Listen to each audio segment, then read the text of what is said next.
Bueno, vamos a arrancar. Recording in progress. Importante. Bueno, hola a todos, bienvenidos. Bienvenidos y bienvenidas Sí. a las que están acá y a los que están remoto también. Y a la gente que se suma. Y a la gente que está llegando también en este momento. Sí. Adelante. Dimos unos minutos más porque es Uruguay, dijimos a las 7, empezar a las 7 en puntos es un montón. Pero bueno, qué bueno tenerlos acá y algunos de los que están remoto. La idea Hace era tiempo no hacíamos un sí, evento como así. un Sí, año o algo así. Está buenísimo ver así la oficina llena de gente de vuelta para este tipo de eventos. Bueno, Supongo que ya sabrán por qué están acá, pero nunca está de más decirlo, capaz que alguien le erró. La idea es hacer un recap de lo que fue la Kipu 2023, que fue entre el 6 y el 10 de marzo, acá en Montevideo. Los que vamos a estar presentando fuimos, hay varios otros de trío que también fueron, pero seleccionamos menos gente para que no sea tan caótico. Y tenemos como un par de temas seleccionados para presentarles, pero en cualquier momento que tengan preguntas o cualquier cosa que quieran saber, obviamente tanto los que están acá como los que están en el chat escriben y Lu nos avisa. pueden interrumpir en cualquier momento. Tenemos igual una sección de preguntas y respuestas para el final. Va a ser más open discussion, así discutir abiertamente. Pero bueno, en cualquier momento que quieran hacer una pregunta, interrumpir lo que sea, siéntanse libres. Yo estoy acá, creo. ¿Me escuchan bien? ¿De remoto? ¿No? Sí, a los dos, perfecto. Bien, de más. Bien, introducción. Vamos a repasar un poco entonces la agenda de lo que vamos a estar viendo hoy. Vamos a arrancar con una introducción a qué es Kipu. Vamos a hablar del primer evento presencial que se hizo de Kipu, que fue en el año 2019, que también fue acá en Montevideo, tuvimos esa suerte. Vamos a contarles después si nos vamos a meter en Kipu 2023, vamos a hablar un poco de cómo fue el formato, los escenarios y demás. Vamos a hablar de los ejes temáticos y algunos contenidos especializados, digamos, que seleccionamos, como decía Paz al principio. Vamos a tener esa ronda de preguntas y respuestas, y para finalizar vamos a hablar un poco de lo que fue la presencia de Trío en la conferencia en esta edición, y vamos a hablar también un poco de la experiencia Trio Labs, ¿no? Así que voy a arrancar primero de qué se trata Kipu. Kipu, quizás como ya saben, como comentaba Paz, es una conferencia que se dio entre el 6 y el 10 en este año, hace poquito, hace 2 semanas. Este año fue en Montevideo, la primera edición presencial en 2019 también fue en Montevideo, y surge un poco inspirado en otro tipo de conferencia que es muy similar, que se dio en África, que se llama Deep Indaba, donde el objetivo es un poco descentralizar todo lo que es el conocimiento de la inteligencia artificial, que, como entenderán, muchas veces se ha centralizado en el Ecuador hacia el norte. Muchas empresas, es un área, digamos, de desarrollo que está orientado a la investigación, en institutos de investigación, y también mucha industria. Las grandes empresas también invierten mucho, digamos, muchos recursos en esto. Y bueno, se dio como en 2017, si no me equivoco, fue la primera edición de Deep Indaba, que fue en África, y un poco era muchos investigadores, sabiendo que hay muchísimo potencial, digamos, en estas zonas del mundo, traer, digamos, ese conocimiento para acá. Además de que hay otros temas también de financiamiento, como entenderán, de que no es fácil viajar ni de Sudamérica, ni tampoco de África, de otros lugares, hacia las mayores conferencias que se dan en Estados Unidos o en Europa. Entonces, de esta manera también ayudaba como, bueno, descentralizar un poco y traer para acá. Hubo algunos casos incluso que sonaron en medios, por ejemplo, de algunas conferencias como la que fue en Eurips, que es una de las conferencias más importantes en lo que es inteligencia artificial, denegando visas, por ejemplo, a investigadores de África con muchas credenciales y demás, pero por temas bueno, de políticas y demás. Por ejemplo, no podían viajar a presentar sus propios trabajos que habían sido aceptados en la conferencia. Entonces, digamos, un poco teniendo en cuenta esto y con esta idea, como les comentaba, de descentralizarse, empezaron a muchos investigadores que también que son de acá, por ejemplo, y que trabajan en estas grandes compañías. Tengo la suerte de tener muchísimo talento, por ejemplo, acá en Uruguay y en Latinoamérica, y mucha gente trabajando en estas empresas también, se juntaron y dijeron, che, vamos a hacer un evento parecido al que hicieron en Deep Indaba, vamos a hacerlo en Latinoamérica, vamos a llamarlo Kipu. Entonces, un poco de eso trata Kipu. Ahí decíamos, ¿no? Construir comunidad, fomentar la colaboración en Latinoamérica, ofrecer formación avanzada y gratuita, eso es muy importante. Kipu básicamente se maneja con sponsors que ponen dinero y financian el evento, y para asistir había que aplicar, Y bueno, parte de esa aplicación tenía en cuenta también lo que es la financiación para venir a la conferencia con el hospedaje y la comida también cubierta por la organización. Y bueno, obviamente crear conciencia sobre cómo la inteligencia artificial puede beneficiar a todos, y bueno, y qué podemos hacer de nuestro lugar hacia eso. Algo importante, hace unos días, ayer sacamos un blog post donde básicamente resumimos cuáles fueron para nosotros los principales enseñanzas de la conferencia, así que chequéenlo. Si quieren, está ahí, estuvimos trabajando esta semana en eso, y la semana pasada, y bueno, quedó digamos, ya subido. Y otra cosa importantísima también, y que lo vamos a estar mencionando a medida que avancemos, es que muchas charlas de las que se dieron en el equipo, prácticamente toda está en YouTube para ver. Entonces, nosotros vamos a ir comentando de las diferentes charlas de diferentes investigadores y gente de la industria que estuvo dictándolas, y nada, pueden ir y verlas. Así que bueno, nosotros les damos los titulares, y si les interesa después, vayan y chequenlas. Otra cosa importante, y que se mencionó, fue un tema, digamos, de conversación en el equipo, que fue todo en inglés, el evento, si bien fue en Latinoamérica, pero bueno, principalmente porque están muchos compañeros de Brasil, por ejemplo, entonces bueno, se eligió el inglés como para tener un lenguaje común, y además porque también había gente, digamos, que venía de otros países, digamos, del norte, o sea, angloparlantes o no, entonces bueno, se eligió el inglés como el lenguaje, digamos, común para comunicar. Algo más de esto, bueno, el público objetivo, estudiantes académicos, como ya mencioné, industria, academia, un poco mezcla de los dos. Y esto es como para resumir un poco de qué se trata Kipu. Y lo último que voy a decir de esto es que es Kipu, que también es interesante, que se trata es un dispositivo, digamos, que utilizaban las civilizaciones andinas, que se utilizaba para guardar información, basado en cuerdas y nudos, y básicamente un investigador, digamos, trajo uno desde Perú, y lo dejó como regalo, digamos, para el equipo. Estuvo en el 2019 y también lo trajeron para el 2023, y bueno, por eso el nombre. Bueno, 2019, eso fue la primera edición de equipo, fue en 2019, fue en Montevideo también, fue en noviembre de 2019, o sea, fue justo antes de que entramos en la pandemia.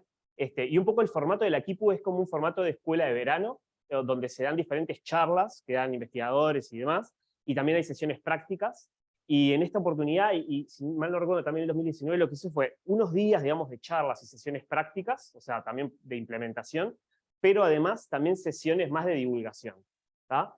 Y el factor común entre ambos eventos fue que se trató como los fundamentos, digamos, de la tecnología, lo que es Machine Learning, lo que es Deep Learning y demás, pero además se trataron los principales trends o lo que estaba sucediendo en el momento. Entonces, en aquel momento, por ejemplo, hubo una charla que dio Ian Goodfellow sobre Generative Adversarial Networks, por ejemplo, y hubo mucho foco en las Convolutional Neural Networks y las redes recurrentes y demás. Pero bueno, eso también pasó, digamos, en esta edición. En esta edición también hubo un poco más de fundamentos primero de Machine Learning, y luego también más cosas específicas. Obviamente en esta edición se habló mucho de ChatGPT, se habló mucho de los modelos generativos, y bueno, que es algo que vamos a estar hablando más adelante. Otro foco también importante en esta edición 2019 también fue esto que decimos de descentralizar, ¿no? Cómo generar un ecosistema acá en Latinoamérica para poder aportar también conocimiento y demás hacia el resto del mundo. Y también, bueno, una cosa que pasó en aquella instancia, que tuvimos un after no oficial que estuvo buenísimo también, donde tuvimos más de 300 invitados, y nada, también creo que fue uno de los puntos altos, digamos, de aquella semana. Después vino la pandemia, y en 2021 se hizo una edición virtual, donde hubo charlas de personajes muy reconocidos digamos, en este campo de investigación. Tuvo Jan LeCun en por ejemplo, en una de las instancias, y se vuelve a hacer la instancia presencial este año, como decíamos, el 6 al 10. Algunos datos. Esto fue en la Facultad de Ingeniería de la Universidad de la República, acá, en la parte del aulario. Ahí eso fue tipo los primeros 4 días, o sea, de lunes a jueves. El jueves de noche hubo un evento que fue el Women in AI, que es un evento que también estuvo en 2019, pero esta vez se hizo en Quibón. Y bueno, también terminó, digamos, con un evento de música en vivo y demás, estuvo muy copado. Y el último día, el viernes, se hizo en el Teatro Solís y se abrió, digamos, la inscripción a todo el mundo, digamos. O sea, vos te tenías que anotar con un form, y al final creo que, si no me equivoco, todas las personas que llegaron a anotar tenían un lugar, y se hizo en el Teatro Solís, y ahora después vamos a estar comentando un poquito sobre cada una de estas cosas. Te tocaba a vos y te tocó el lugar. No pasa nada. Me muevo un poquito para acá. Contarles así grandes números de equipo 2023. 200 estudiantes de 13 países de Latinoamérica. No sé si hay datos sobre el nivel de estudiante, pero con la gente que yo más hablé me dio la impresión que eran más de posgrado. Eran 18 países en total, por eso de que había gente de Latinoamérica, pero también había unas chicas, por ejemplo, que yo me puse a charlar que eran de Polonia, o sea, no era como exclusivo para Latinoamérica. 60 profesores, investigadores de Latinoamérica, y bueno, van yendo un poco más a los escenarios que comentaba Gonza antes. El lunes a jueves, más o menos, o el viernes temprano, fue en la FIN. Las charlas casi todas fueron en el auditorio que hay en la FIN, no sé si conocen, pero ahí abajo en el aulario.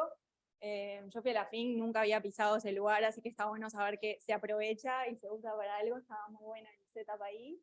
Y bueno, y ahí era como una mezcla de charlas teóricas más que nada de mañana, con algunos conceptos fundamentales, y después más en la tarde lo que le llamaban practicals, que eran notebooks, que también están todas disponibles, y hay como un GitHub de Kipu, y en el blog post que Gonza traía, que nosotros escribimos, pusimos todos los links ahí, así que estaba bueno, como que había alguien que presentaba un notebook y lo podías ir haciendo a tu ritmo, pero en realidad casi siempre eran como a las 6, 7 de la tarde, entonces también estaba bueno como llevártelo a tu casa y hacerlo a tu ritmo, en tu tiempo, porque quedabas con el cerebro un poco cansado para encararlo en ese momento.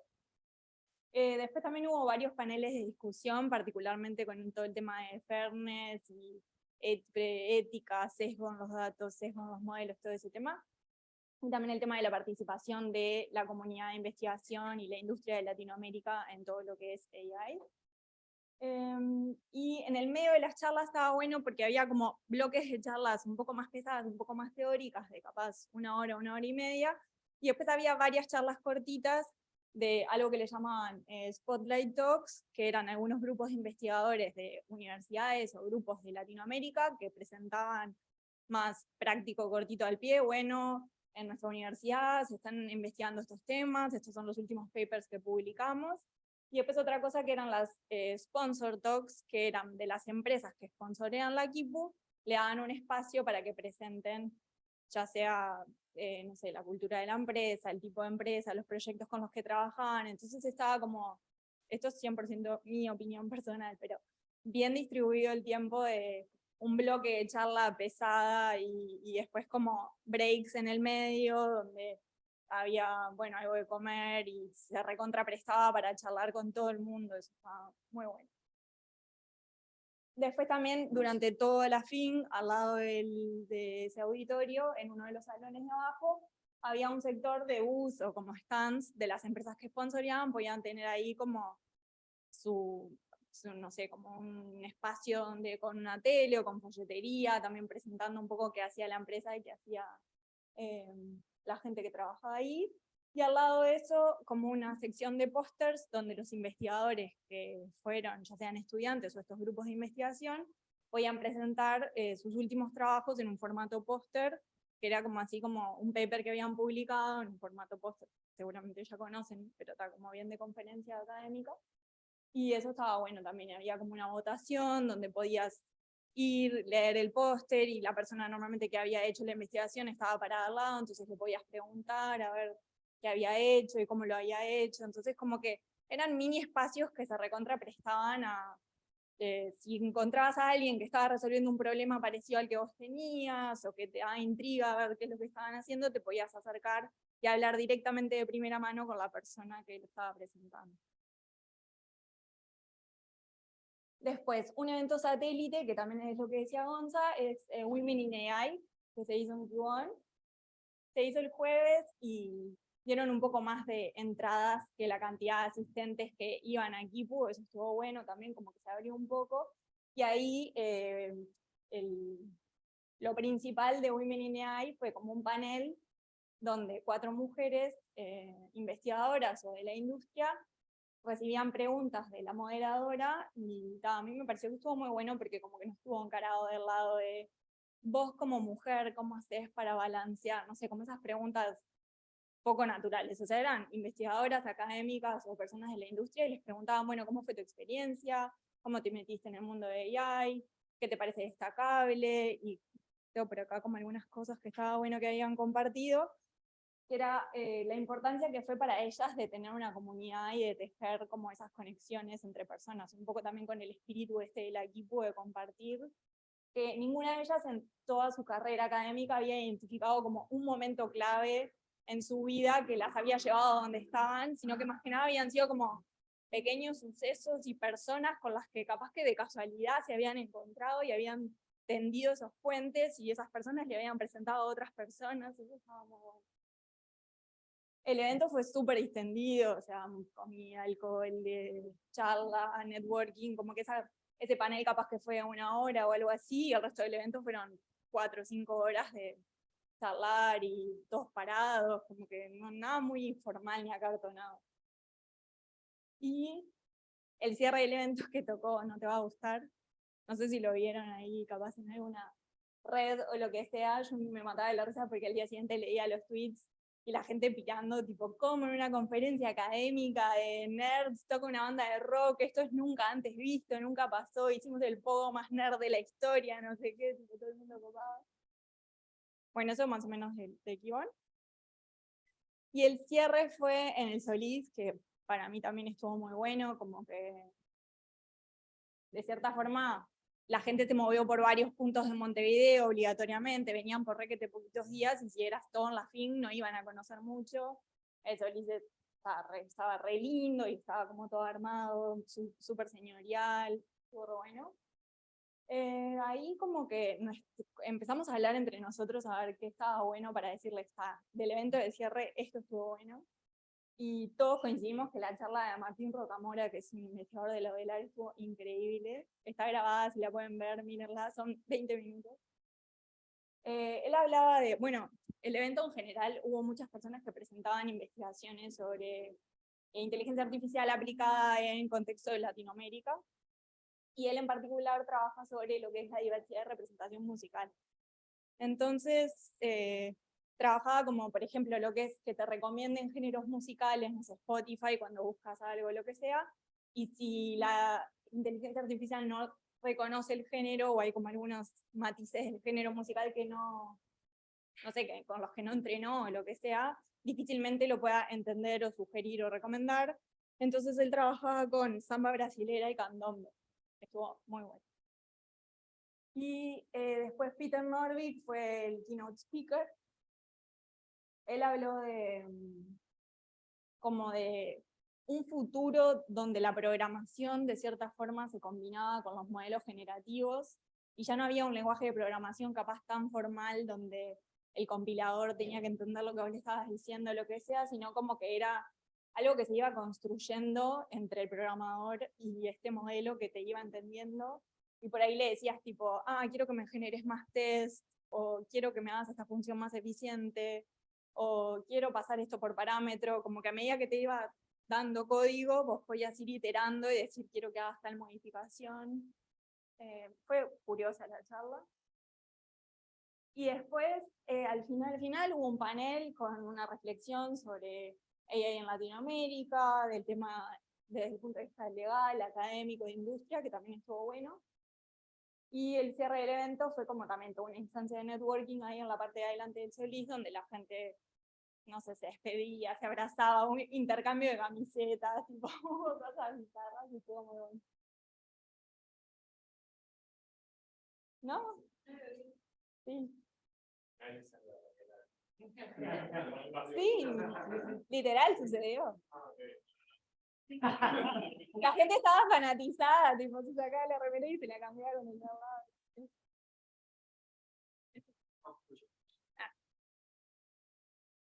Hola. No sé. ¿Sí? Está bien, igual. Bueno, bien. Yo voy a presentar medio por arriba 2 temas que estuvieron bastante presentes, digamos, en la Kipu. Uno es ética en inteligencia artificial, en datos, en algoritmos, y otros son modelos generativos. Bueno, bien, sobre ética en inteligencia artificial creo que hubieron 3 eventos principales. Uno fue la charla de Sarah Hooker, que trabaja en Cohere for AI, muy buena, muy recomendable si les interesa el tema. Después hubo un panel de discusión entre 4 profesionales que estuvo muy bueno, también sobre ética y la regulación de la inteligencia artificial. Y hubo una sesión práctica que con un poco de conocimiento de Python todos la pueden realizar, que también está recomendable. Pero igual en todas las charlas del equipo como que siempre estuvo presente el tema de ética, y me parece súper importante porque concierne a la gente que trabaja con inteligencia artificial o los que investigan con eso, pero también concierne mucho a los usuarios porque son los que terminan siendo afectados por esto, digamos. Entonces, a cualquiera que le interese o use bastante esas cosas, yo le súper recomiendo que mire este tipo de charlas. Pero bueno, ¿cuáles son los problemas de ética o de sesgo en inteligencia artificial? Podés tener sesgo en los datos, digamos que hay poblaciones que no estén bien representadas o problemas que no estén bien representados, pero no solo en los datos, y eso es algo que estuvo bastante presente, sino que hoy en día los algoritmos que utilizamos también están sesgados y tienen problemas. Eso es algo que tenemos que, como comunidad, solucionar a futuro y movernos hacia algoritmos que vayan más allá de los datos y de los problemas que tienen. Se habló mucho del sesgo geográfico, principalmente porque estamos en Latinoamérica, digamos. Hay muchos problemas con los lenguajes, digamos. La mayoría de los modelos de lenguaje están entrenados en inglés. En español funcionan un poco peor, no hay tanta cantidad. Y sobre lenguajes indígenas, digamos, que están muy mal representados, funcionan muy mal. Y es muy difícil conseguir datos. Ese fue un tema bastante, digamos, presente. Y bueno, y también, o sea, distintos algoritmos, o sea, no llegan hasta acá o no funcionan muy bien en aplicaciones que se utilicen en Latinoamérica. Y bueno, también tenemos otros problemas de la ética digamos, de la inteligencia artificial, que pueden ser el impacto ambiental, que eso muchas veces no se ve o no es tan tangible y está súper presente porque hoy en día se consume un montón de energía y un montón de recursos para que estos modelos funcionen. No sé si alguien más quiere comentar algo de eso. No, yo capaz que, o sea, ¿Sí? Ahí va. No, capaz que una cosa a destacar también, yo recontra recomiendo la charla de Sara, está buenísima, la hizo muy entretenida también, es una charla que es muy abarcativa, ella como no trató de enfocarse en una sola cosa, sino como que trató de dar un popurrí de todos los problemas que nos podemos enfrentar, digamos, cuando trabajamos con Machine Learning, con inteligencia artificial, y también tiró datos, y lo cual está buenísimo, y también linkeó muchos trabajos de investigación que trabajan sobre esto.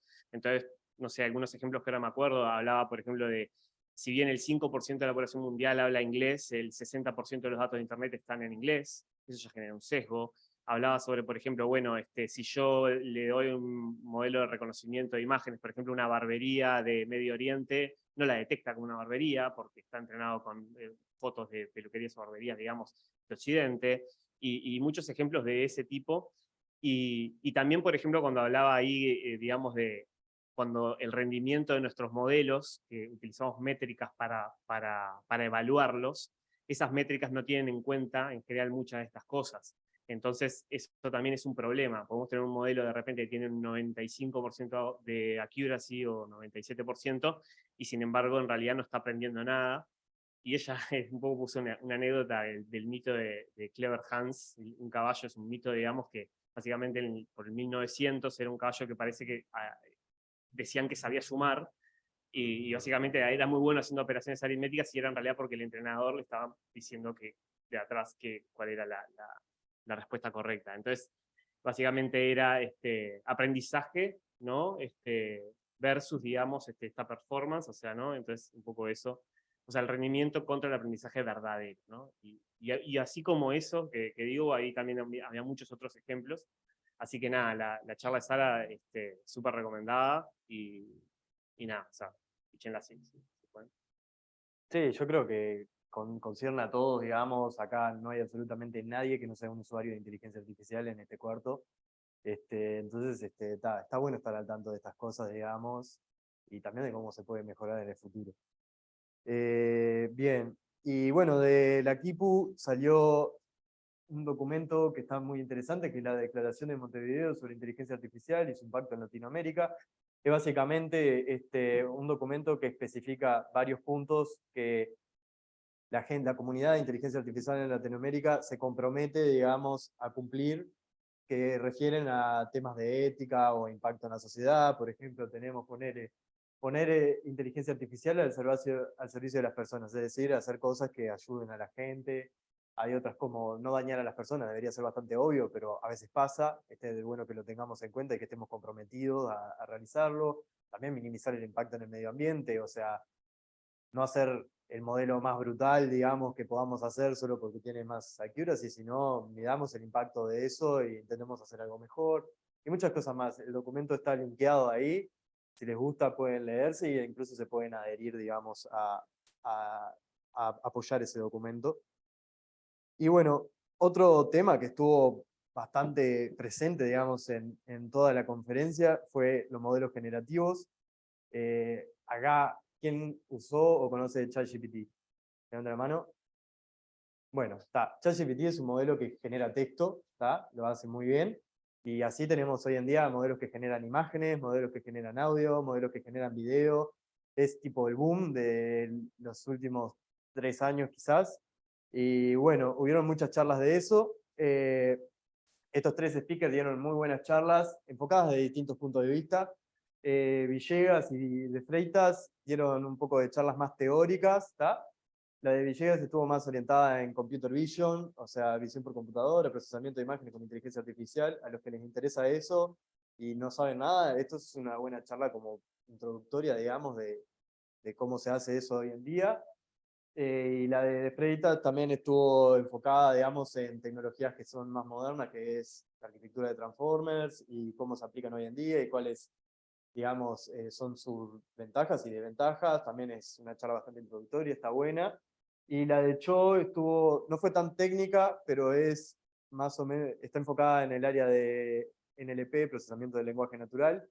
Cubrió un montón de algoritmos clásicos y después entró en algunos algoritmos más modernos de hoy en día.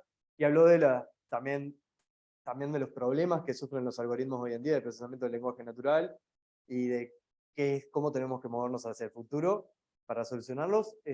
Súper recomendable las 3, incluso si capaz que son medio frescos en esta área, digamos, creo que las van a poder seguir bastante bien.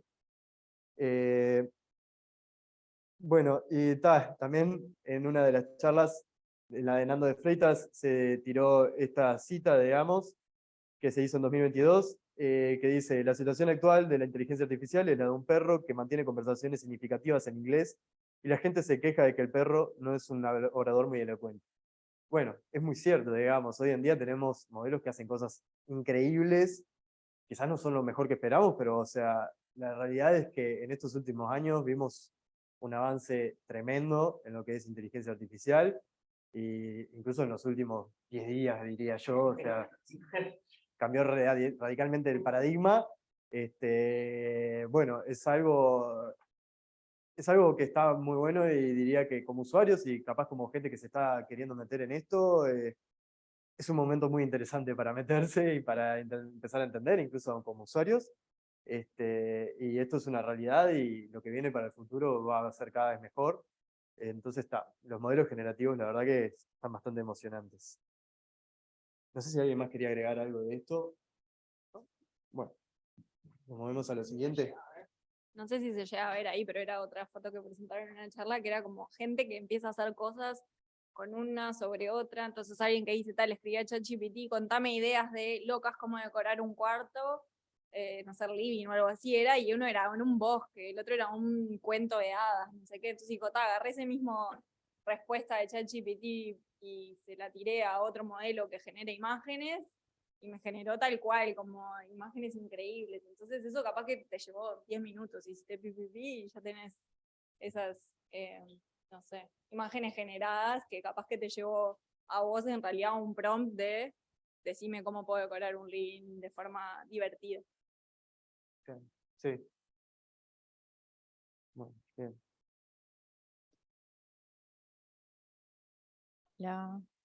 Bueno, además de estos como ejes centrales de varias charlas diferentes que se dieron a través de toda la semana de Kipu. Hubo algunos como caminitos más especiales, más específicos, digamos, de contenido particular, como vamos a contar ahora, pero para nombrarlos todos y darles un pantallazo, son redes neuronales en grafos, los voy a decir en orden, ahí va, reinforcement learning o aprendizaje por refuerzos, matemática, o sea, el aprendizaje automático, y charlas más enfocadas a investigaciones que se están realizando, que estaban realizando los investigadores que participaron en el día de hoy, tanto académicas como también en la industria. Bueno, el primer eje es el de redes neuronales en grafos. En este caso hubo 2 charlas centrales y una sesión práctica. ¿Sí? La primera charla fue la de Alejandro Ribeiro, que fue súper introductoria desde qué es un grafo, construyendo hasta la aplicación de redes neuronales en grafos, con ejemplos prácticos incluidos de su investigación personal. Por ejemplo, cómo se comunican drones como un grafo en un viaje, digamos, haciendo una trayectoria en particular. Después esa charla es como de 0 a 100, digamos. Si no saben nada del tema, la verdad que es súper recomendable. Es súper teórica y tiene bases matemáticas, pero es introductoria, digamos, en la temática de grafos y redes neuronales aplicadas en grafos.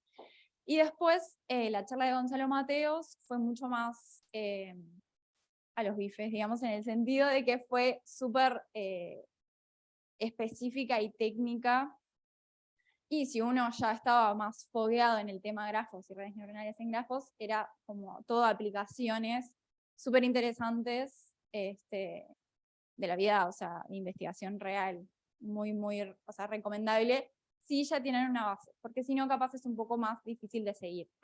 Pero está. Lo bueno es que como está todo grabado, aunque uno se pierda, puede perfectamente pausar, ir a buscar lo que sea o retroceder, que eso también es un plus de que esté todo en YouTube, básicamente. Bueno, y para finalizar, hubo una sesión práctica que fue excelente porque está súper bien autocontenida y súper bien explicada, entonces en realidad la podés hacer sin haber necesitado estar ahí, digamos, con los que las diseñaron enfrente explicando, porque está pensada para que vos como de forma independiente la puedas realizar. Y eso también es súper recomendable. Pero tiene bastante matemática. Después, otro eje fue el de aprendizaje por refuerzos, que capaz que esto hoy en día no es la vedette del mundo del aprendizaje automático, pero tiene usos muy importantes, sobre todo a la hora de aplicar ciertos controles en modelos profundos. Y en estas charlas también hubo charlas súper básicas que estuvieron muy, muy buenas, como la de Pablo Castro. Esa charla es súper introductoria, pero también tiene un montón de base matemática, de saber qué es un proceso de Markov, saber cuáles son las ecuaciones de Bellman, digamos, ese tipo de cosas, pero también son cosas que uno puede pasar el video e ir a buscar o a aprender de eso para después construir lo que él está hablando. Y la verdad que como orador excelente, es súper entretenido y es súper fácil de seguir. Después hubo conceptos mucho más profundos, dados por Doina Prekup, que esa sesión fue remota, ella no vino físicamente a la Kipu, digamos, no pudo venir, entonces se dio virtual, como si estuviéramos en la sesión del 2021. Pero también, o sea, eso fue mucho más profundo de alguna manera. Si uno no tiene capaz tantos conocimientos previos de aprendizaje por refuerzos, es más recomendable ver la otra charla primero y después ver esta charla de Doina, pero si uno ya está en la temática, capaz que directo le es más enriquecedor ir a la charla de Doina, que tiene aplicaciones de cuando elijo hacer iteraciones por políticas o cuando elijo hacer iteraciones por valores, como cosas más prácticas y de uso diario, digamos, para los que usan diariamente aprendizaje por refuerzos.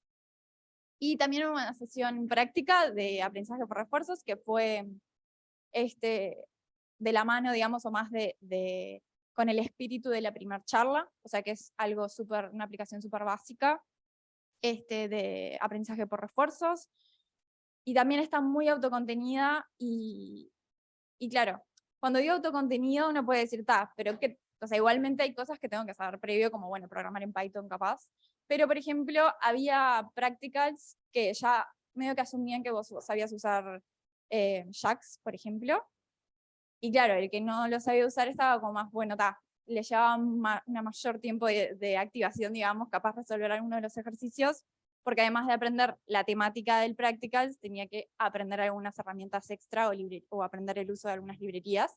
Pero en este caso, por ejemplo, si bien usaba alguna librería en particular, como JAX, pero te decía, bueno, hace esto usando esta función. Entonces ya había una parte del trayecto que te la solucionaba, digamos. Y yo que no sé usar JAX me viene bárbaro. Bien, y después seguimos. No sé si hay alguien que sepa usar JAX. Así que, de hecho, había un practical, el primero de todos, que te enseñaba a usar JAX. Y eso era como un prerequisito para muchos de los otros, así que con eso se podía. Bien, otro eje, digamos, más específico fueron las matemáticas, básicamente. Todos sabemos que es una de las, o si no la base principal en inteligencia artificial, capaz que, bueno, en los últimos años se ha vuelto más complejo y ya capaz que muchas investigaciones no seguían por la matemática, sino porque las cosas más o menos funcionen y después las entendemos. Eso también es verdad. Pero bueno, hubo varias charlas interesantes. La primera creo que fue la primera charla de todas, incluso, de Luciana Ferrer de la Universidad de Buenos Aires. En particular, ella dio como una charla bastante enfocada a un caso específico, pero que estuvo muy bueno porque era dentro como del área de ML Fundamentals. Introdujo como el concepto de costo esperado en problemas de clasificación y cómo eso muchas veces es usado para entrenar, pero que no se toma en cuenta para evaluar sistemas de clasificación probabilística. En particular creo que hablaba de cómo se podía usar para calibrar y demás. Capaz que parece un tema muy específico, pero eso a su vez estuvo bueno, digamos, porque quizás una charla sobre ML Fundamentals hubiese sido demasiado abierta y demás, y eso estuvo interesante. Además, no sé, por lo menos yo aprecié así las charlas que están buenas cuando el orador es bueno, digamos, o sea, cuando da bien la charla, más allá del contenido. Hubo muchas charlas quizás de Generative Models y algunas estaban bien, otras no, por más que el tema era muy, muy bueno. Así que la recomiendo. Y otra que recomiendo mucho es la de Rachel Ward, de UT Austin. Esta fue más enfocada en explicar un poco el descenso por gradiente estocástico, en particular el adaptativo, que conocemos por ADAGRAD, y cómo eso funcionaba muy bien en algunos casos particulares, y tratar de explicar por qué eso funcionaba bien. Y también fue súper matemática, pero si les gusta esa parte más de optimización, estuvo muy buena, y vuelvo a decir lo mismo, la dio muy bien también, entonces se hizo bastante entretenida. Hubo también otras charlas en esta área, o sea, pero quizás en otros momentos. Como comentaban antes, había como dos tipos de secciones, estas charlas principales, pero también hubo lo que le llamaron parallel sessions, que fueron momentos en donde se dividió, o sea, tenías que elegir un tema u otro y ir a algunas charlas. Ahí hubo unas específicamente para matemáticas. Y después también se tocó bastante matemática en algunas spotlights también, que quizás investigadores presentaban cosas más específicas, también pueden encontrarlas ahí. Pero hubo bastante contenido, digamos, en esta área. Y lo último que queríamos presentarles es un poco la parte de investigación. Como comentaban, hay bastante divulgación de investigación, además de industria y lo último, digamos. Esta fue como, quizás, por lo menos a mí, la que más me gustó, y también por la forma de darlo, hubo muchas otras, también en estos espacios de parallelizations y también mucho en las Spotlight Talks, que venían a presentar bastante research de distintas universidades, ahí más de Latinoamérica. Pero él habló un poco sobre el rol de, bueno, el rol de Apple no, pero el rol de él dentro de Apple Research. Quizás todos los modelos que estamos escuchando últimamente no vienen de Apple, básicamente. Entonces, bueno, también es una persona muy importante y hace un par de años, creo que menos de 2, se unió a Apple Research y llegó bastante gente. Están armando un grupo bastante interesante en el que se busca hacer research a mediano y largo plazo, o sea, no están enfocados en los productos de Apple en sí, sino que quieren tener como un área de research como tienen quizás otras de las grandes empresas. Y en ese sentido, presentó como algunos trabajos como para visibilizar un poco qué es lo que hace Apple, que básicamente nadie sabe, por lo menos hasta ese momento, y resultó muy interesante. Eso fue lo mejor para mí. Trajo como 4 casos que variaban entre NLP, Computer Vision y demás, o sea, como que trató de abarcar un poco de todo. Uno era Set Supervised Learning para predecir información posicional en Transformers. Supervised Learning es básicamente cómo aprender sobre datos no etiquetados, una de las formas. Después algunos de pseudoetiquetado continuo para reconocimiento de señales de audio. Esto estaba interesante de cómo a partir de pseudo labels, o sea, un clasificador que quizás no es el mejor, puede etiquetar algo, usar esas etiquetas de alguna forma con tu modelo y a su vez volver a etiquetar y ir continuamente mejorando las etiquetas y el modelo al mismo tiempo. Eso estaba muy interesante. Algo que a mí me llamó bastante la atención es que habló sobre un proyecto de cambios en Large Language Models. Específicamente iban y le tocaban los parámetros para corregir sesgos del modelo. Y mostraba cómo cambiando, digamos, exactamente un parámetro lograba resultados distintos. Eso, bueno, no sé qué también puede escalar, pero estaba interesante haber descubierto que quizás hay lugares específicos en donde las cosas pueden cambiar. Y el último era como algo más abstracto sobre, bueno, tratar de entender la capacidad de razonamiento que tenían estos modelos más grandes. Obviamente ahí tampoco dijo ninguna conclusión súper wow, pero como que presentó bastante bien ese problema de entender realmente cuál es el problema de estos modelos a la hora de tratar de razonar. Así que esa súper recomendable si la quieren ver, sobre todo esa última parte. Creo que no quedaba nada más. No sé si alguien quería decir algo. No. Ah, también, sí. ¿Qué le hizo comprar? Vamos a hacer acá un mini parate. Si se acuerdan, la agenda que había presentado Gonza era un poco Kipu, contenido 2019, 2023. Todo esto que les dijimos que es un montón de cosas. Y después contarles un poco más de qué hizo Trio, cómo participó Trio en la Kipu. Pero antes queríamos abrir el espacio a ver si alguien tiene alguna pregunta, una inquietud, una duda, algo que quieren saber de el formato, la charla, lo que sea, los presentes o los que están remoto. Sí. Yo tengo una pregunta con duda y es el tema de Sammy Bay. No, es decir, la charla cuando abordé este tema, que es una cosa que a mí me da curiosidad, es teníamos GPT-3, 3.5, 4, cada vez tiene más parámetros, pero aparecen esos ejercicios que el 3 no podía resolver bien, el nombre de los 4 hijos bien, y el 4 sí, pero ¿alguien sabe si los está resolviendo por qué o solo porque tienen más parámetros o hay gente como investigando fuerte ese mecanismo de pensamiento y no se está volviendo tan complejo como el cerebro que lo entiende? No sé si abordó. No sé ahí, Lu, si se escuchó o repetimos. Quizás resumir el final de la pregunta, porque se escucha un poco bajo. Bueno, era un poco, vos corregime si le erro, pero que estos modelos se están volviendo cada vez más complejos y si realmente están aprendiendo y aprendiendo a razonar o resolviendo las cosas de forma mejor o simplemente, no sé, les tiraron con más datos. O sea, si hay alguien activamente investigando esos delta entre versiones de modelos, en qué está mejorando y si efectivamente están aprendiendo, ¿entendí? ¿Es por ahí? Ahí va, o si se nos está escapando el tren y es como el cerebro humano que tampoco sabemos cómo piensa, este al principio cuando era simple, capaz que no entendíamos más y ahora es Ahí va. Bien. algo de Tuya. Bien. Yo voy a decir una cosita nomás. Que hay, Sara Lucchioni, que es una investigadora de Hugging Face, justamente en el panel de ética, comentó que, bueno, que se sabe muy poco de ChatGPT, se sabe muy poco de GPT-3, GPT-4, porque esto es de OpenAI, que no es muy open, digamos, o sea, es más nada cerrado. Entonces se sabe poco de cómo está entrenado, se sabe con qué datos, cómo está armado el modelo y demás. Un poco lo que decía Sara es que ChatGPT perfectamente podrían ser 3 mapaches sobre todo y no lo sabríamos. Nada, quería hacer ese comentario porque me parecía pintoresco, pero lejos. No, sí, cierto lo que dice Gonza, o sea, OpenAI que desarrolla en ChatGPT no da mucha información sobre cómo lo están haciendo, pero hay gente que se encarga de investigar lo que vos preguntás.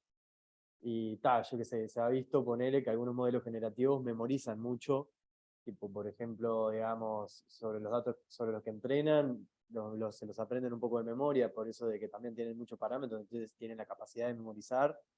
Algunas veces pasa eso. Una de las charlas de Sami Benjo estuvo enfocada en intentar probar si son capaces de razonar o no, y creo que con unos ejemplos básicos se llegó a como que está, no del todo, digamos, pero eran casos muy específicos, digamos. El problema es que no tenemos una base matemática tampoco o teórica como para probar si estas cosas de verdad aprenden o no, digamos, eso es una de las dificultades que hay, creo. Pero está, la realidad es que hacen cosas muy impresionantes. Creo que una de las cosas en las que hay que enfocarse ahora es, ¿de verdad están aprendiendo o es porque tienen tanto poder de cómputo que básicamente memorizan cosas o cosas de ese estilo, ¿está? Yo qué sé, estaría bueno saberlo y si desarrollamos un cerebro, digo, o sea, todavía no lo sabemos o no, como vos decís, no lo logramos entender. Creo que eso es una pregunta muy interesante la que haces. Había también un ejemplo que iba en esta dirección. Perdón.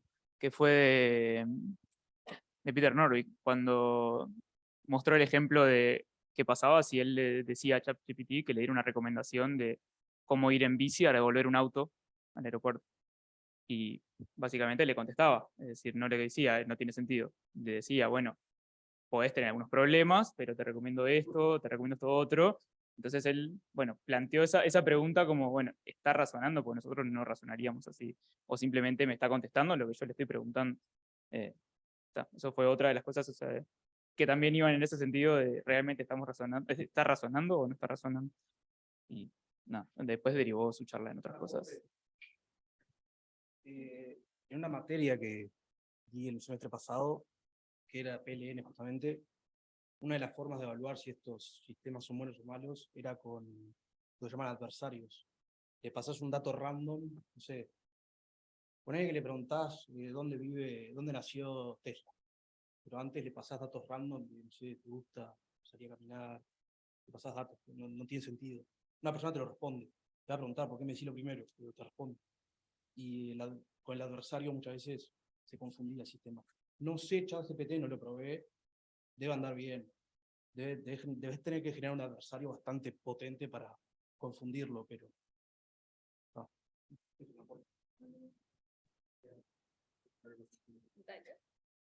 De hecho, no tanto. Si buscan, les recomiendo buscar, no sé cómo está funcionando ahora con Ship.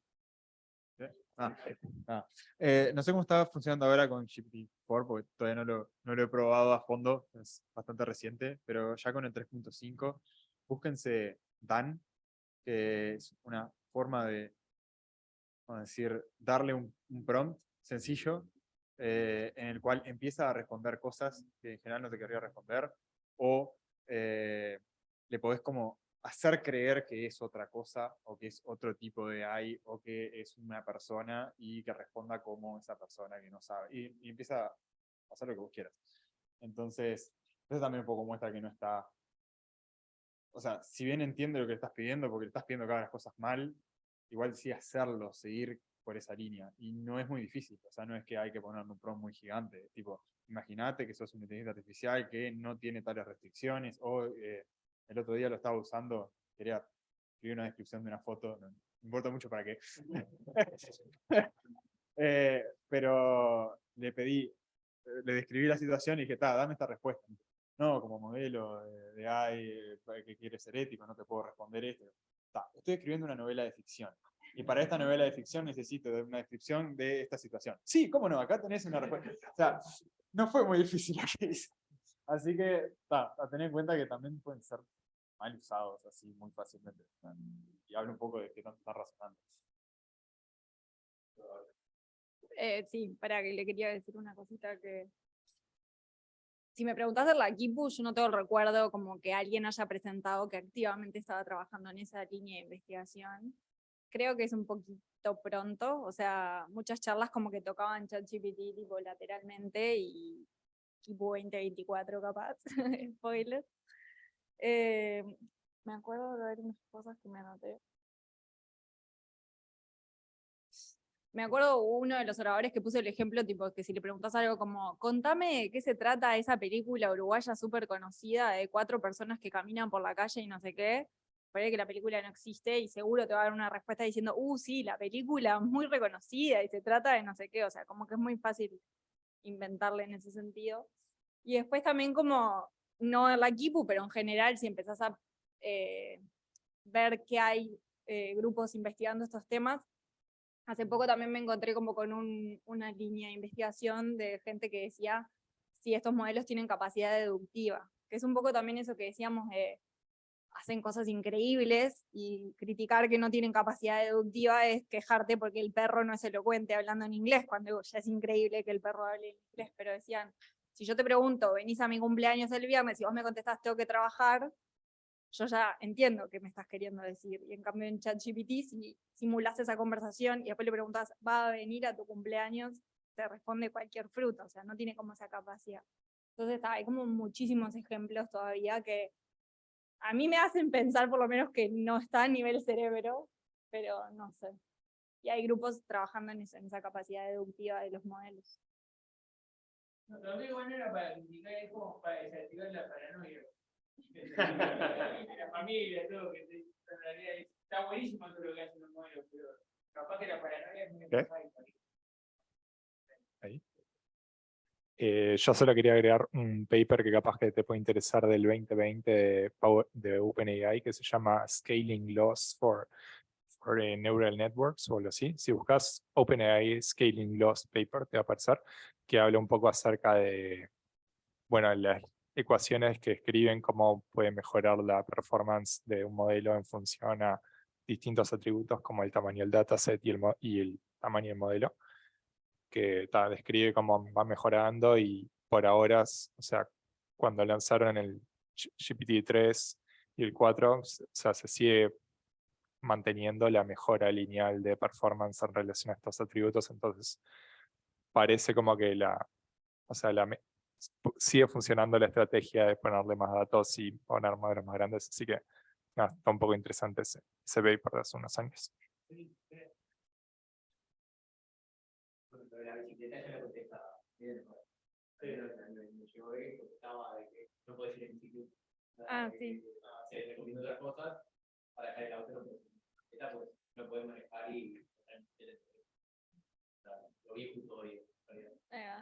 Bueno, con una diferencia de, no sé, 2 semanas, ya cambió. Para mí que vio la charla de Peter Norville. Seguro. No, igual, si mal no recuerdo, creo que o sea, no te dice eso, que es lo que nosotros pensamos, tipo, no, o sea, claramente no puedes cargar el auto en la bicicleta, sino que te dice que tipo, para ir a un aeropuerto, seguramente ya como sean pila de kilómetros, no sea eficiente, y además tenés que fijarte si es seguro para vos, tipo, como que lo lleva más a ir en bici al aeropuerto, y no la parte del razonamiento de tipo, tengo que cargar con un auto para devolverlo en un lugar. No sé, pero el 3.5, eso es lo que dice el 4. No, o sea, el 3 te decía tipo, sí, llévalo. ¿Me explico? Tipo, o sea, capaz que esto tenés que fijarte, no sé, cuánto tiempo te lleva, lo que sea, pero te decía tipo, bomba. y el otro te decía que no, pero no por la razón que nosotros diríamos que no. Se va acercando, pero Claro, exacto. Allá sí. Oh. Yo iba a ir a otro lado, en la parte de la ética que hablaban ahí antes, de cómo veían la parte legal de todo lo que se está trabajando con la parte de la inteligencia artificial. Porque hoy, por ejemplo, justo estaba en una charla que brindaba a GESIC y URPC, que es la parte de control de datos, y hablaban un poco de la auditoría algorítmica que se quiere empezar a implementar, por más que vos digas, bueno, nadie sabe la receta secreta de Coca-Cola, pero alguien dice, no pasa nada para la sociedad, o sea, sí tenés sus contraindicaciones o más, pero la sociedad lo puede consumir. Y esto en realidad, a priori, vos no sabés si lo podés consumir porque está en ese libre albedrío que no hay una regularización, no hay nada, entonces como que todo el mundo lo puede usar y tanto para el bien como para el mal se puede generar. Digo, ¿cómo ustedes lo podrían llegar a ver si lo ven factible de que se pueda llegar a realizar ese tipo de auditoría o alguna otra forma de poder probar de que, bueno, esa IA, ya sea ChatGPT o lo que uno esté generando con inteligencia artificial, sea factible o no? No sé si...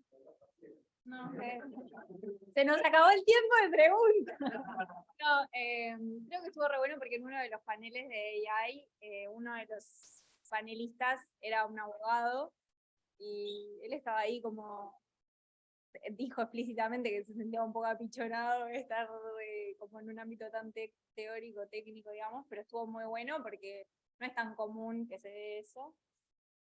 Y algo que me acuerdo yo también de ese panel, que me quedó resonando un poco, es no todo lo que es técnicamente posible debería hacerse, y ponían el ejemplo de que en la medicina, después de la Segunda Guerra, como que un montón de experimentos que se hicieron y cosas que la comunidad se puso de acuerdo de no vamos a seguir por esta línea, más allá de que técnicamente es viable, y eso hoy con la inteligencia artificial la crítica era un poco, no está pasando, o sea, no nos estamos o autorregulando o poniendo de acuerdo o haciendo como ese freno, y para la parte legal avanza mucho más rápido que cualquier otro campo donde es más viable poner ese control, porque cuando quería poner el control de la bicicleta hace 2 semanas, ya cambió el modelo y ahora reconoce que no puedes ir en bici, o sea.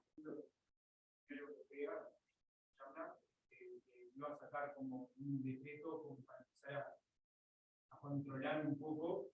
Claro, empezó a salir esto de ChatGPT y ya se les fue la moto y lo que habían generado ya no sabía más.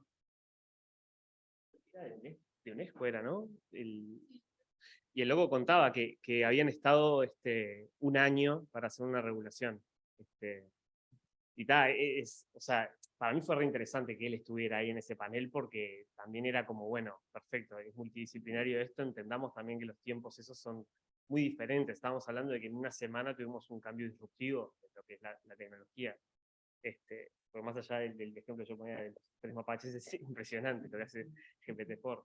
Entonces, ahí hay como no una cuestión ahí de cómo se pueden alinear o cómo puede, digamos, de alguna manera acomodarse los procesos para tener más regulación también.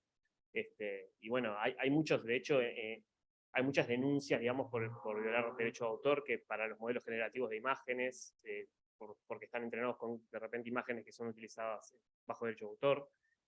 Hay denuncias también a GitHub Copilot, por ejemplo, que utiliza código licenciado. Ejemplos que dicen, le pedí que me construya esta función y me devolvió exactamente la función que hice yo acá.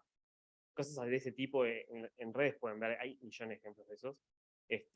Mismo yo leía de una artista gráfica que utilizaba, creo que era Midjourney, que salió la versión 5 ahora hace poquito, y que ella estaba subiendo contenido a Adobe digamos, para vender, y lo tuvo que dejar de hacer porque estaba con temas de violación de derechos de autor. Entonces, nada, o sea, como que eso está pasando. O sea, había justo Nada que ver, yo soy diseñadora gráfica, capaz que no les interesa, pero ahora salió en Adobe, y además te busco cacho, perdón.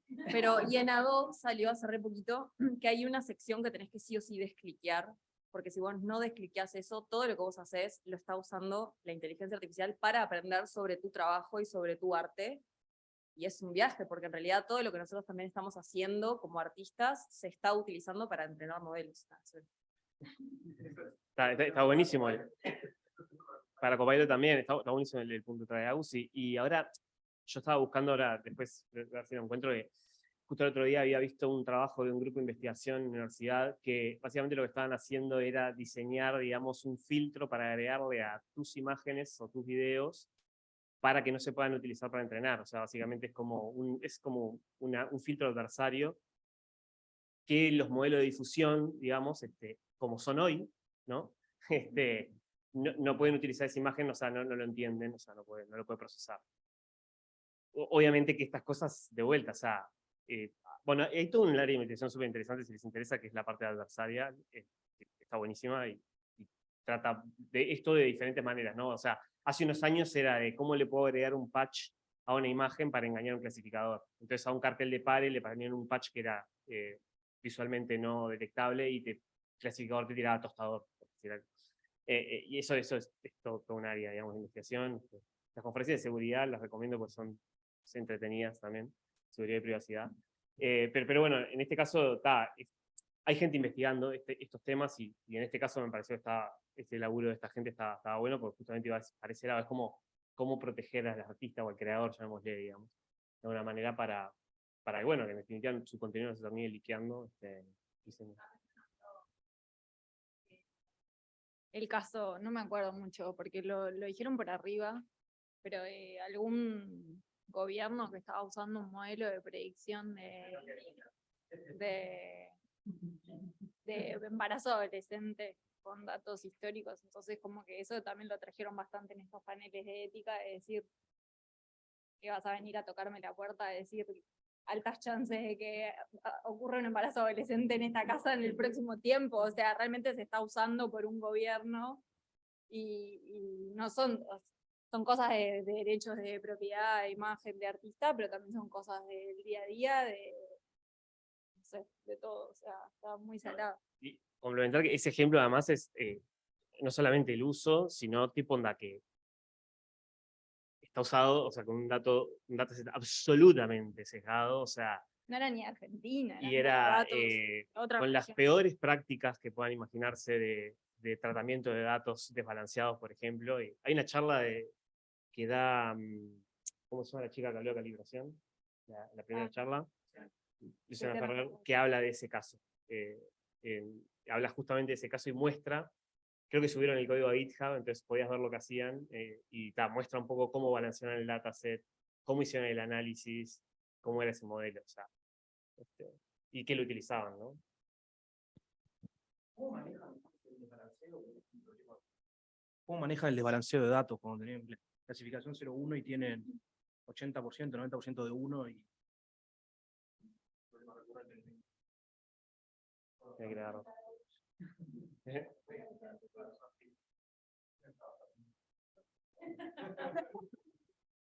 Y supongo que dependiendo de cuántos datos tengas, si tenés de sobra, balancealo prepo, digamos.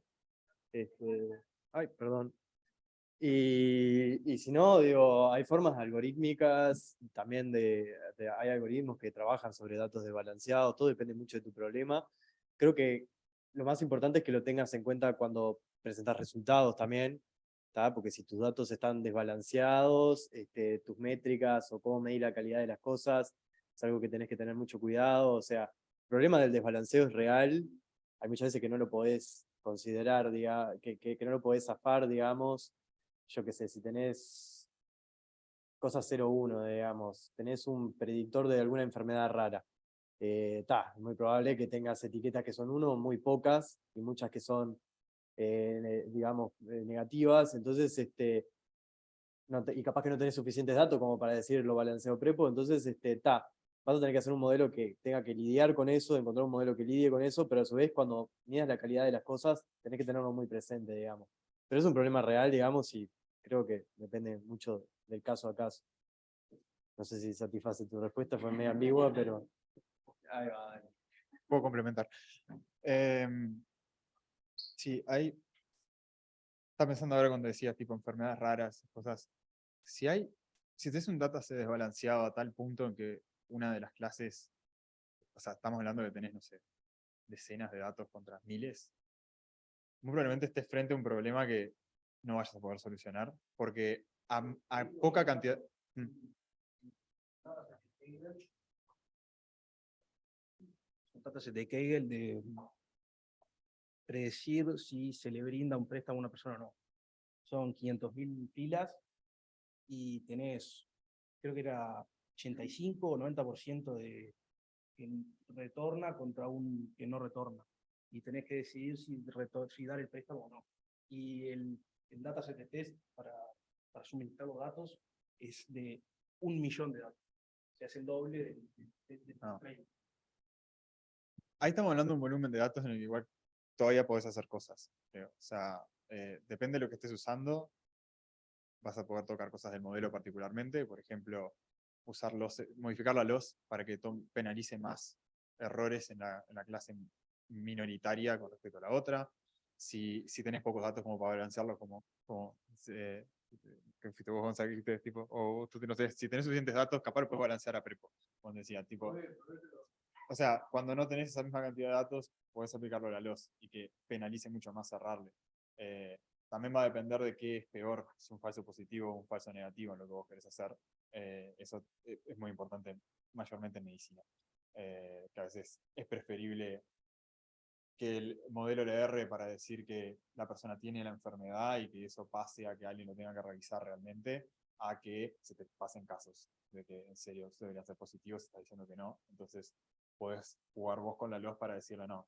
Tipo, errarle para los falsos negativos es mucho peor, penaliza mucho más que el otro, y de esa forma balancear también en función de una función de costo que no le da el mismo peso a uno que a otro. Después también va a depender un poco del modelo. No sé, estás usando un XGBoost para aprender. Hay cosas que puedes hacer en el XGBoost mismo, donde tiene varios parámetros para poder manejar el desbalanceo y cambiar la forma en que está armando las hojas. Si estás hablando de una red neuronal, capaz vas a ir más por la loss o por tocar los datos. Entonces, va a depender mucho de qué es lo que estás haciendo.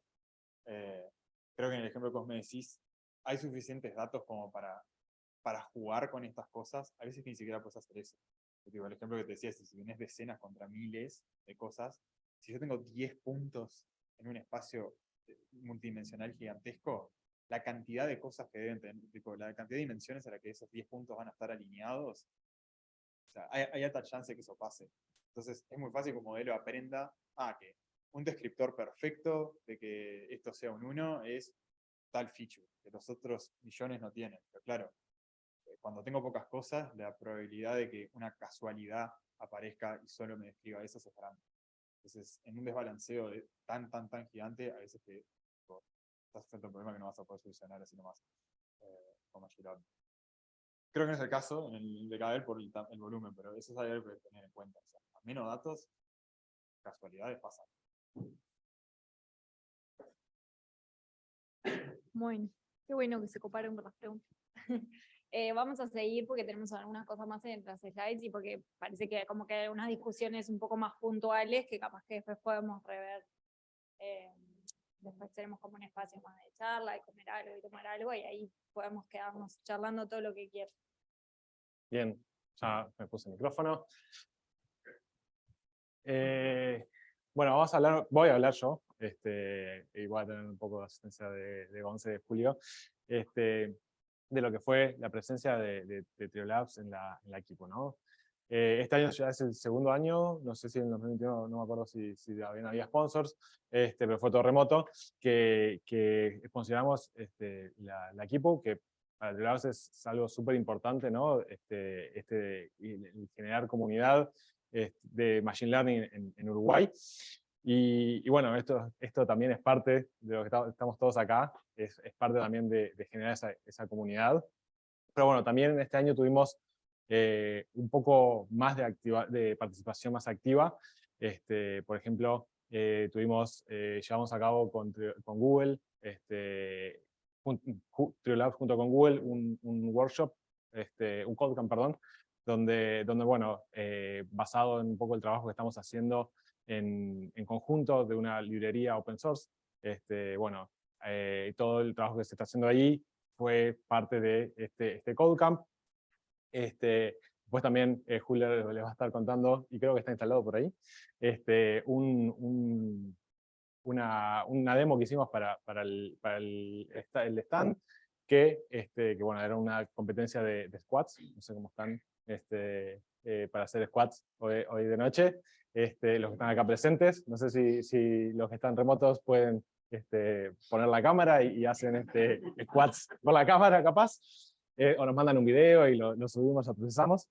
Y bueno, después, nada, como fuimos sponsors, pudimos tener un stand en la sección de stands. Bueno, ahí contamos un poco a la gente lo que es la experiencia Triolabs, que también ahora se los voy a contar un poco a ustedes, así también pueden ver un poco cómo es eso. Gonzalo, te dejo a vos. Dale. Bueno, un poco rapidito. Además de los practicals que hubo, les contábamos que estuvimos hablando de uno de ética, uno de redes neuronales en grafos, etc. También tuvimos la oportunidad de dar este Codecamp, que básicamente lo que queríamos trabajar es un tema que capaz que no es tan sexy o que no suena tanto como las redes generativas y demás. Pero sí es algo muy importante que utilizamos en la práctica en el día a día, que es lo que es predicciones de series temporales o problemas de forecasting. Entonces, ¿de qué se trató?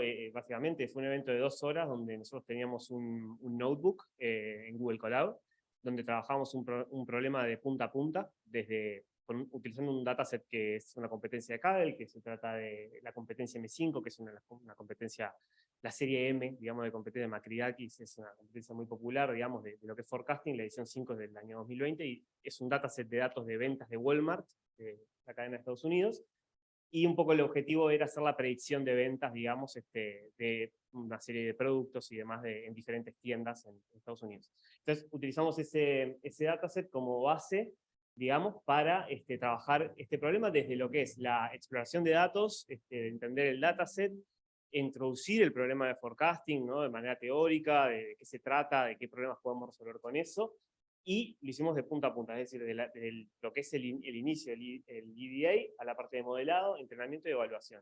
Y fuimos dejando un montón de recursos y visualizaciones, trabajando con un modelo de base primero, un modelo muy simple, digamos, para hacer las predicciones, y de a poquito ir avanzando en la complejidad y demás, para terminar con una evaluación final y también un montón de referencias. Está el link ahí, pueden acceder al material, para el que esté interesado. Está buenísimo como material de referencia. La verdad que el equipo hizo un trabajo espectacular. Y nada, tiene parte teórica y tiene también toda la implementación. La implementación es en Python, utilizando algunas librerías muy populares, digamos, para hacer procesamiento de este tipo de datos, utilizando pandas y demás. Y también utilizamos parte de la librería de este equipo de Google, digamos, con el que estamos, como decía Ger, estamos trabajando en una librería open source, se llama Temporian, que lo que hace es trabajar en el preprocesamiento de los datos, digamos, en series temporales, para, digamos, que sea seguro de utilizar, digamos, y eficiente. Así que nada, si quieren, ahí está el link y pueden acceder y lo pueden tener, digo, para que esté interesado. Nada, píchenlo.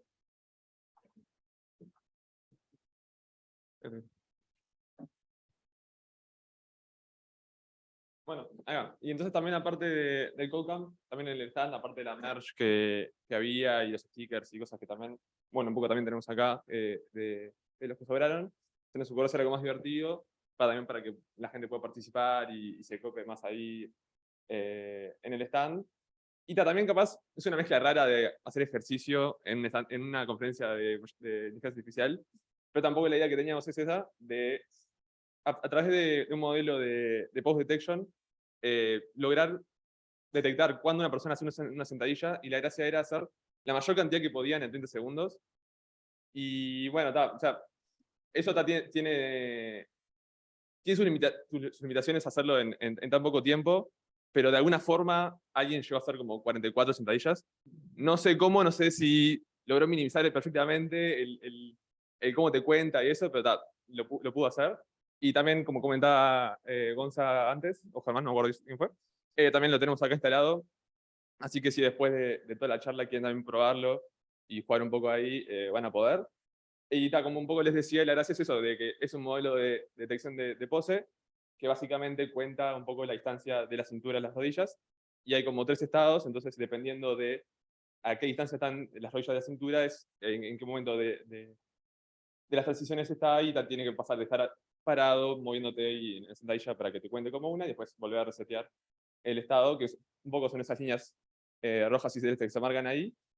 Y lo que también tuvo de interesante esto, aparte de ser un modelo que permite contar las sentadillas y eso, es que está corriendo todo en una Raspi 4 de 4 GB, que en principio la idea era usar solo la Raspi, pero como tuvimos algunos problemas a veces como que dropeaban los FPS y eso, también decidimos usar una TPU Coral, que es básicamente como un USB chiquitito, que nos permitió correr el modelo en eso y como estabilizar los tiempos de diferencia, que también de vuelta, como decía, está todo ahí, así que después, si quieren pasar a bicharlo. Y está también el código, también lo dejamos público en el GitHub, así que también si quieren bicharlo ahí y eso, más que bienvenido. Bien.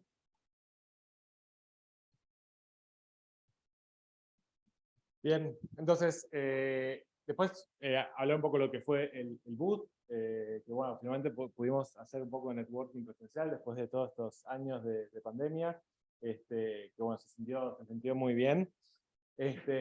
Conocemos un montón de perfiles interesantes, no me acuerdo quién decía, si Paz o Marian, de Paz, bien.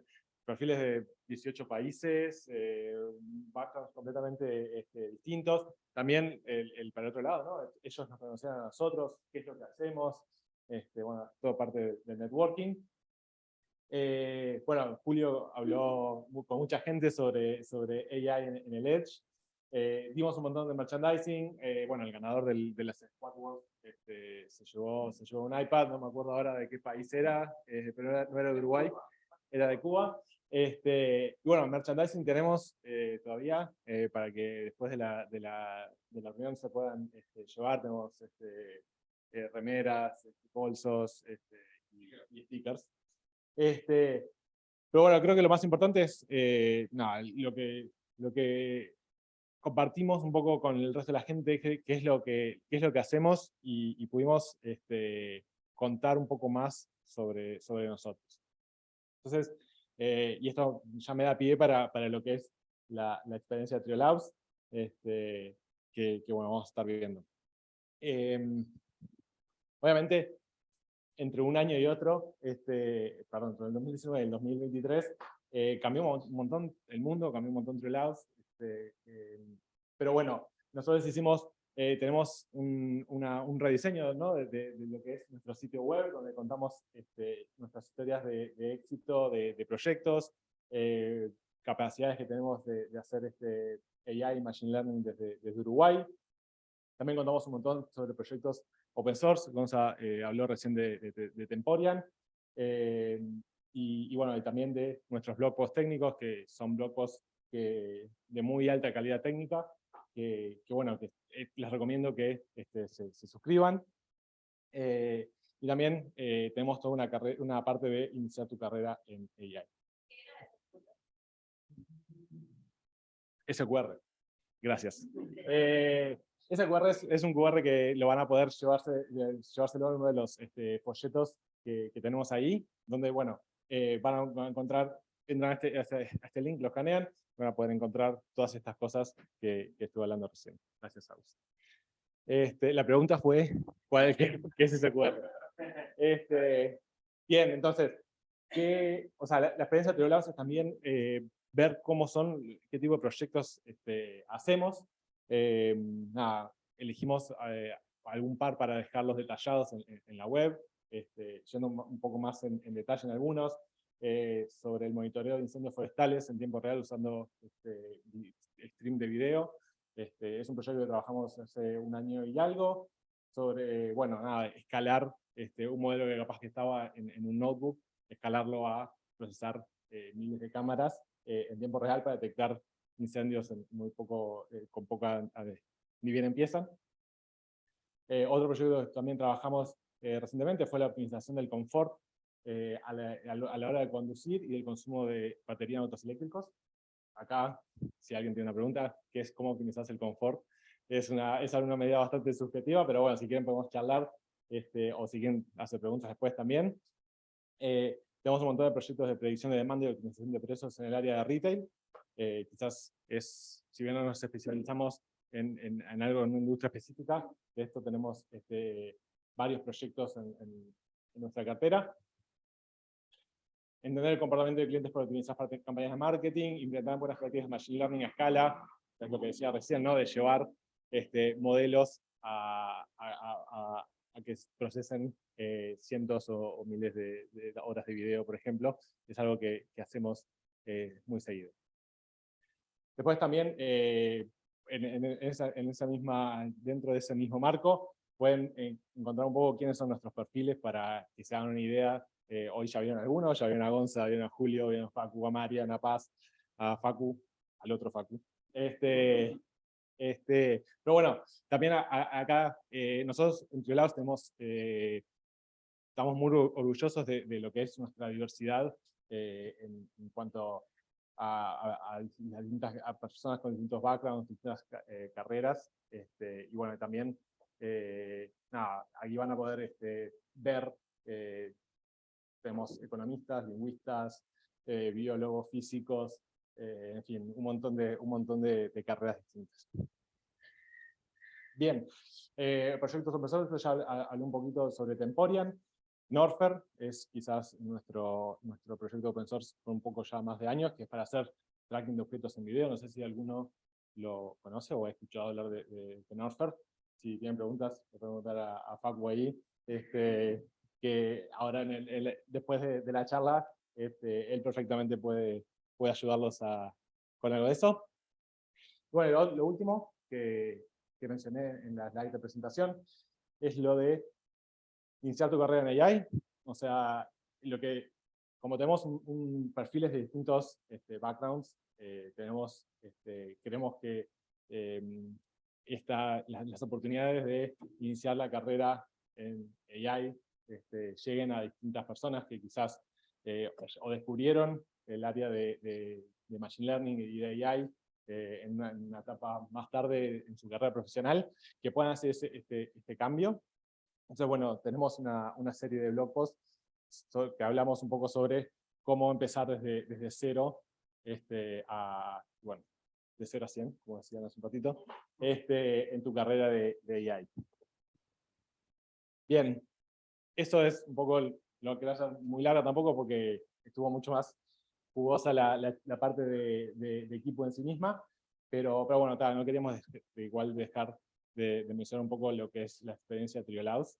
Así que bueno, si tienen alguna pregunta o quieren charlar de algo en particular, ya sea sobre proyectos, ya sea sobre el equipo, ya sea sobre iniciar tu carrera en AI, vamos a estar ahora un rato, tenemos también algunas bebidas y algo de comer, así que podemos hacer, conversar uno a uno. Bien, creo que eso es todo, amigos. Uy.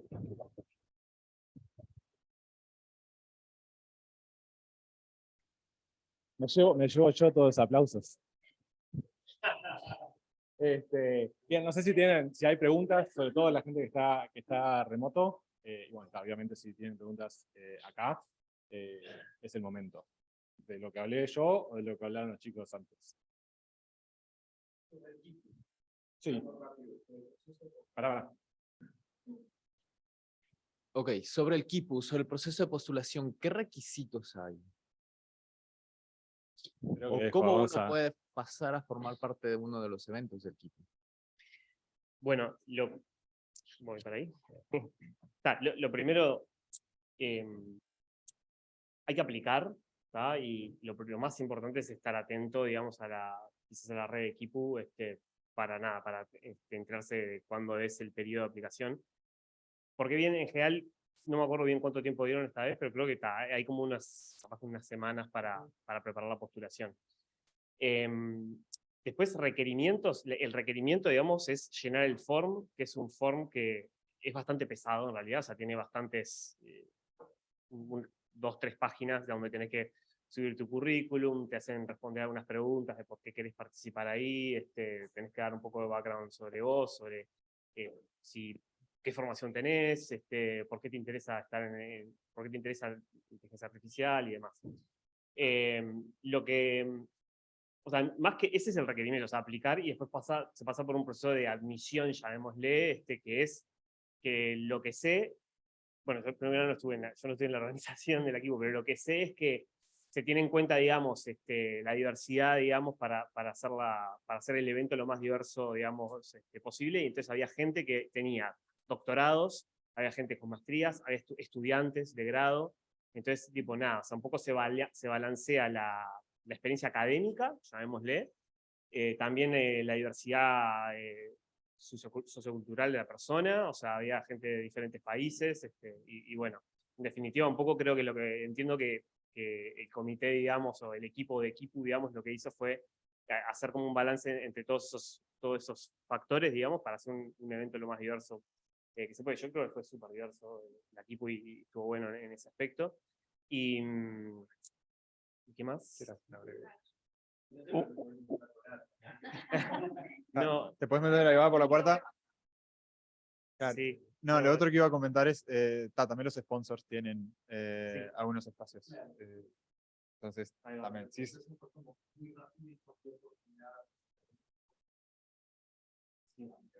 Creo que hay que presentar una recomendación académica, entonces eso es importante, no para todo el mundo es tan fácil. Hay como un proceso, ¿cómo, perdón? La escolaridad. Hay un proceso de lista de espera, si no quedas admitido como en la primera selección, y creo que algo que nos juega a favor es que como fue en Uruguay, hay gente que le avisaron ese mismo día, por ejemplo, que tenemos conocidos que les pasó, que se habían anotado desde Uruguay, que implicaba que el equipo no tenía que cubrir ni pasaje ni alojamiento. Capaz que no priorizan eso para dar justamente diversidad de todos los países, pero como capaz que hay gente que no fue a buscar su acceso el día que tenía que ir, se ve que se liberaron plazas o algo, y ahí como que los que estaban en lista de espera de Uruguay también les dieron acceso a último momento. Quiero destacar nomás que la realidad es que es bastante competitivo. Para poder conseguir un lugar no es tan sencillo, y a veces también, bueno, hay como el evento del viernes de Solís, que está abierto a todo el público, el evento de Women in AI, o a veces también hay charlas individuales, por ejemplo, los sponsors, que los sponsors también permiten, o sea, el equipo le extiende a los sponsors cierta cantidad de invitaciones en particular para esos eventos a los cuales también te puedes sumar. Entonces, es complicado, pero también hay eventos puntuales a lo largo de la semana que te puedes sumar, que por más de que no estés con acceso a todo el evento, podrías ir. Sí, de hecho, a donde estaban los pósters y los stands, se podía acceder toda la semana, básicamente. Sin necesidad, ni siquiera de ir a la facultad. Sí, sí. Sí, después yo un detallecito que quería decir es que también, o sea, la diversidad también era a nivel de en qué tú estabas aplicando, por ejemplo, AI. O sea, si lo estabas aplicando a temas como más diferentes, de alguna manera, ya sea biología, medicina, cosas más fuera de lo que es rutinario para un congreso de AI, también lo valoraban como positivamente, digamos. Y los perfiles se evaluaban con 3 evaluadores a perfil cerrado, digamos, y después, una vez que se tenían las evaluaciones como de los 3 evaluadores, o sea, sin nombre, digamos, ni nada, el comité, después con todo ese input, decidía, o sea, hacía la selección.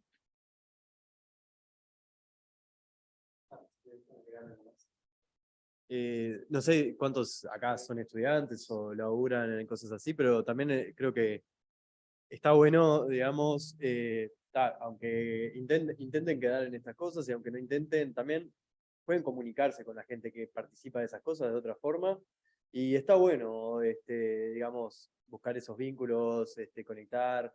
Siempre hay alguien que está trabajando en algo que capaz que te interesa, capaz que vos estás trabajando en algo y hay alguien que ya lo trabajó y pueden colaborar.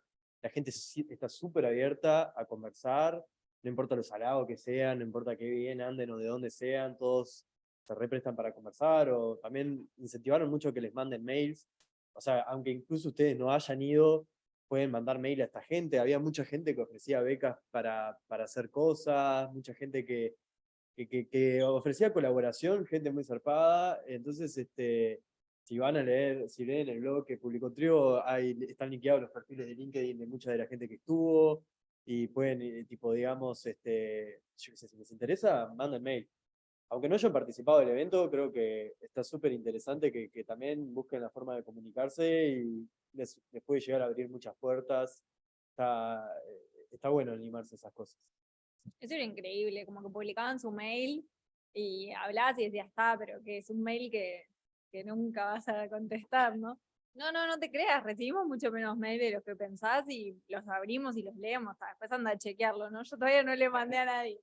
Pero si bien capaz que para nosotros era, wow, son una celebridad en el mundo de AI, que es así, no es que salen a la calle y la gente los frena. O sea, creo que se copan con que te cope el tema, tengas preguntas de verdad de su charla. Fue súper abierto poder ir a hablarle a cualquier persona en cualquier momento de la conferencia. Aportar que a mí me pasó haciendo el proyecto de grado, que mis tutores me dijeron, mandales un mail a unos canadienses que hicieron un paper de Transformers que justo nos servía. Yo pensé, nunca nos van a contestar, nos contestaron, nos mandaron un Git de su repositorio que no estaba público, nos ayudaron, así que comprobé que sí contestan. Eso está tremendo. Y otro pique que compartieron, que a mí capaz que soy la única, nunca se le había ocurrido, pero que muchas conferencias necesitan como ayudantes de alguna manera para organizar, planificar cosas, gestionar personas, gestionar como algunos eventos son en lugares más pequeños, pero otros venues son mucho más grandes, entonces necesitan como muchas manos y que eso generalmente, o sea, te habilita mucho acceso a todos los que hablan, mucho acceso a las charlas, capaz que estás haciendo actividades también, pero podés asistir en un montón de momentos a conversaciones, y eso, o sea, de alguna forma es como una aplicación diferente y que tenés como doble chance, y que capaz que ni siquiera tenés que, muchas conferencias son pagas, que Equipo no, pero muchas sí, y que en esas circunstancias no tenés que pagar. A mí me pareció como una revelación, como que nunca se me había ocurrido. Sí. Estaba re accesible, estaba. Bueno, bien. Se finí. Para los que están presencial, no sé, los remotos, lo siento. Tenemos vasos y bebidas y ahora sacamos unas cosas para comer y seguimos charlando. Sí. También. Hay remeras por talle y pegotines que están muy buenos. Y quien se anime a hacer squats, obviamente.